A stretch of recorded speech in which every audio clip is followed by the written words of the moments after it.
Assalamualaikum warahmatullahi wabarakatuh. Halo teman-teman Unsia semuanya. Perkenalkan nama saya Muhaidir Setiawan.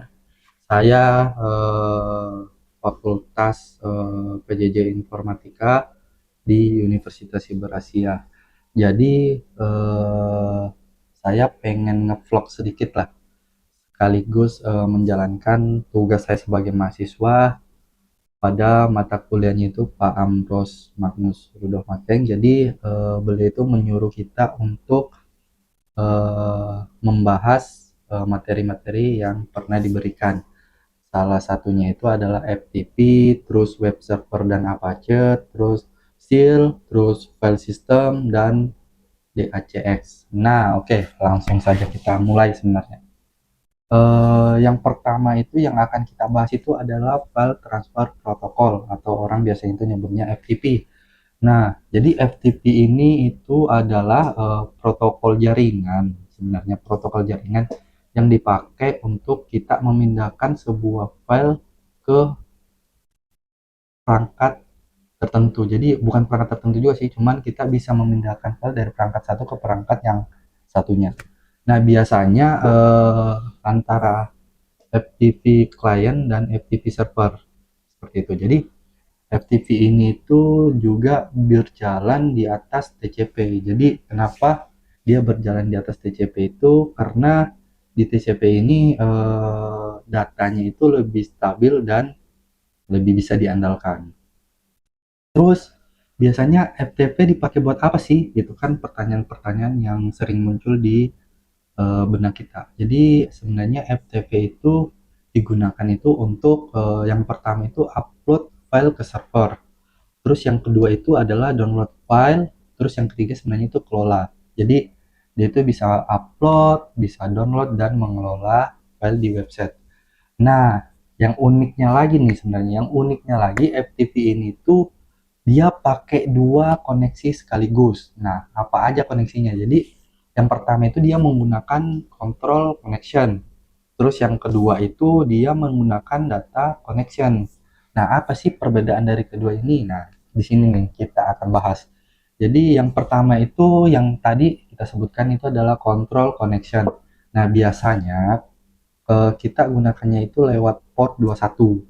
Jadi koneksi ini dipakai untuk komunikasi perintah. Jadi control connection ini untuk perintah. Nah, perintahnya apa saja nih yang bisa dilakukan? Perintahnya itu adalah login, terus melihat file, terus mendownload atau upload. Terus apa sih perbedaannya dari data connection? Jadi data connection ini sebenarnya dia ini khusus untuk mengirim data atau file. Jadi data connection ini cuma aktif pas ada proses transfer seperti itu. Nah, jadi kalau kita bahas alur-alurnya itu sebenarnya klien itu biasanya sebagai kita pengguna itu membuka koneksi di server lewat port 21. Terus ketika login itu biasanya kita disuruh masukkan username dan password kan. Nah, kita masukkan aja tuh username, passwordnya apa, atau kalau misalnya biasanya diizinkan kita bisa pakai anonymous tanpa pengguna. Jadi perintah apa saja yang bisa dikirim lewat control connection. Nah, ada beberapa perintah nih. Yang pertama itu ada list, terus yang kedua itu adalah read, terus yang ketiga read, terus yang ketiga itu adalah store. Jadi list itu apa? Nah, list itu sebenarnya buat kita melihat folder. Terus kalau untuk read itu biasanya buat mendownload. Terus untuk store itu biasanya kita buat upload. Nah, itu adalah perintah-perintah transfer. Jadi FTP ini, jadi kita bahas lagi yang FTP. Jadi FTP ini sebenarnya dia ada dua mode juga nih teman-teman. Yang mode pertama itu adalah active mode. Yang kedua itu pasif mode. Jadi teman-teman pasti bertanya-tanya nih, apa sih perbedaan dari active mode dan pasif mode? Jadi active mode itu adalah server penghubung klien yang sering kena masalah atau firmware. Jadi active mode ini biasanya digunakan pada klien-klien yang sering mendapatkan masalah di bagian firewall-nya. Terus pasif mode. Jadi pasif mode itu apa teman-teman? Jadi pasif mode itu adalah klien yang menghubungkan server. Jadi ini tuh paling sering kita pakai karena dia itu lebih stabil. Apalagi kalau kita transfer file dan sebagainya. Terus kalau sudah selesai nih, sudah selesai semua apa yang kita lakukan di web ini, kita bisa menggunakan perintah quit atau keluar. Jadi sudah selesai nih. Terus selanjutnya apa lagi yang kita bahas? Nah, seperti yang saya sebutkan tadi, ini kan kita sudah bahas FTP atau File Transfer Protocol. Yang kedua ini kita bahas lagi nih, perbedaan web server dan Apache Web Server. Nah, apa sih perbedaan dari kedua benda ini? Kalau kita bahas itu kedua hal ini. Nah, yang pertama, kita langsung bahas saja itu di web servernya. Jadi web server itu sebenarnya itu cuma istilah saja. Istilah sebenarnya web server ini adalah software atau layanan yang tugasnya itu menerima request dari browser. Jadi browser ini mendapatkan request, terus ketika request itu didapatkan, dia akan mengirimnya ke halaman web. Jadi di halaman web itu ada seperti HTML, terus gambar, CSS, dan file-file lainnya. Nah, kalau web server ini biasanya bekerja menggunakan protokol HTTP atau HTTPS. Jadi contoh web server itu banyak sebenarnya. Salah satunya itu Apache, terus Nginx, terus Little Speed, terus IIS. Nah, itu adalah contoh-contoh web server. Nah, kita bahas lagi nih Apache Web Server. Jadi, Apache Web Server itu sebenarnya apa? Jadi, Apache Web Server itu adalah salah satu jenis web server. Jadi, jenisnya ya teman-teman, jenisnya. Jadi, Apache ini awalnya itu dikembangkan oleh Apache Software Foundation yang sifatnya open source-nya. Kalau sudah dengar kata open source, berarti kan dia identik dengan stabil dan fleksibel. Sekarang kita lanjut ke perbedaan utamanya nih. Kita kan sudah menjelaskan tadi apa itu web server dan Apache.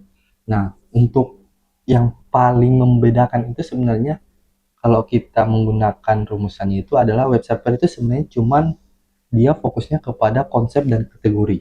Sedangkan Apache itu dia lebih ke salah satu implementasi dari web server. Jadi Apache juga itu biasanya pakai sistem modul. Jadi fitur biasanya diaktifkan atau dimatikan itu sesuai kebutuhan kita masing-masing, teman-teman.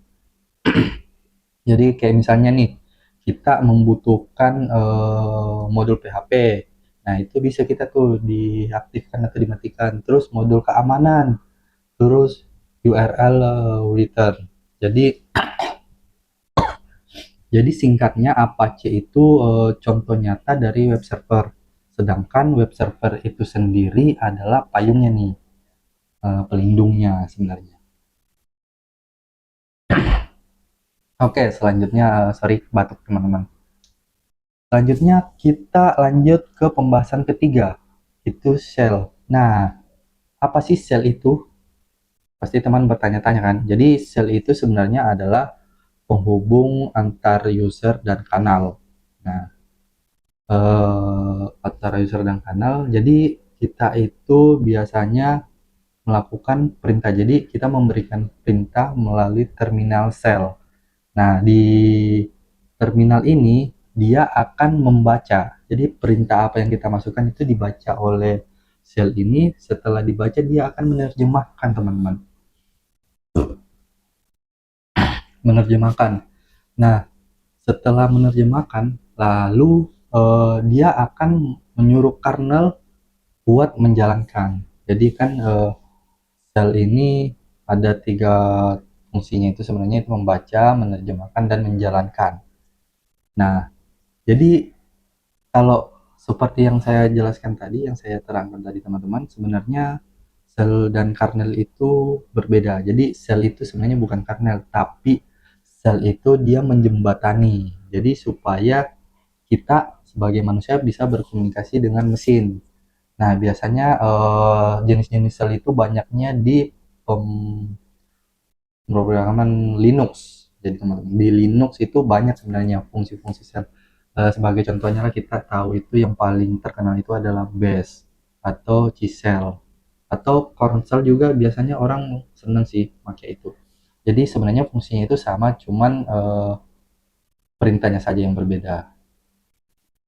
Terus kita lanjut lagi nih ke file system. Jadi file system itu apa? Jadi file system itu adalah cara sistem untuk menyimpan, mengatur, dan mengelola data di media penyimpanan. Namanya file system jadi kan penyimpanan ya, untuk menyimpan dan mengatur. Atau bahasanya itu kalau file system itu bahasa kerennya itu pengelolaan. Jadi file system itu dia dapat mengatur namanya, nama filenya, terus struktur foldernya, terus hak akses filenya, terus caranya juga nih, cara file dibaca atau dihapus.